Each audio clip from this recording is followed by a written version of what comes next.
Fala, tropa! Já fez sua fezinha? Ainda não? Então corre pra KTO. Cupom CHARLA com 20% de bônus no primeiro depósito. Vral! Eu pergunto pra vascaínos essa parada, porque é uma parada que me intriga. Eu não sei nem se pra galera isso é interessante. Coisa básica, assim. Por que o Edmundo é mais ídolo do Vasco que o Romário? Porra, pode cortar. Corta aqui. A última vez que ele falou isso... O Edmundo é mais identificado com o Vasco, com a torcida, e por isso ele é mais ídolo do que o Romário. Porque se você for falar de campo e bola, o Romário fez mais pelo Vasco do que o Edmundo. Porque se você for pensar friamente, é isso. Ponto. E muita gente, Cantarelli, infelizmente, ainda coloca o Romário como se ele não fosse ídolo do Vasco. Vou falar um pouco do Romário aqui. Vamos lá. Romário é campeão da Mercosul, fazendo 3 gols na final. Num dos maiores jogos da história do clube. Muitos consideram a Mercosul um dos maiores jogos da história do futebol. Parece que não é o Romário que fez os 3, né? Foi o Romário que fez os 3. O Romário, em 2000, fez 71 gols com a camisa do Vasco. 71.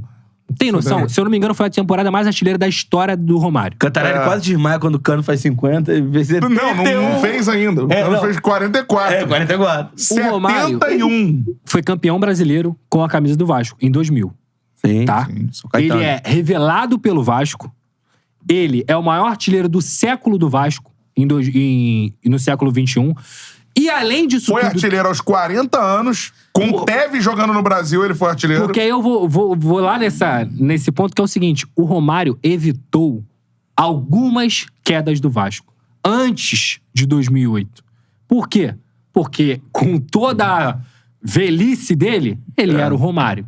Então, assim, quantas e quantas vezes você, vascaíno, comemorou por conta do Romário?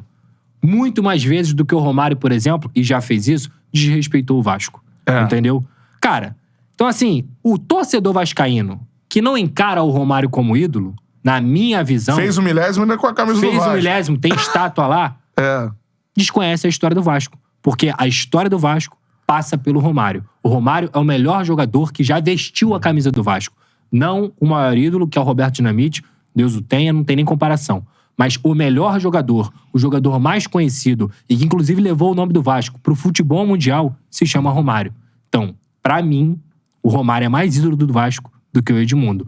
Por mais que a torcida, inclusive meu pai, seja completamente apaixonado pelo Edmundo. Mas não é uma parada assim, curiosa, eu diria. O Edmundo, se você for perguntar, acho que pra 90% dos vascaínos, o Edmundo é mais ídolo do que o Romário.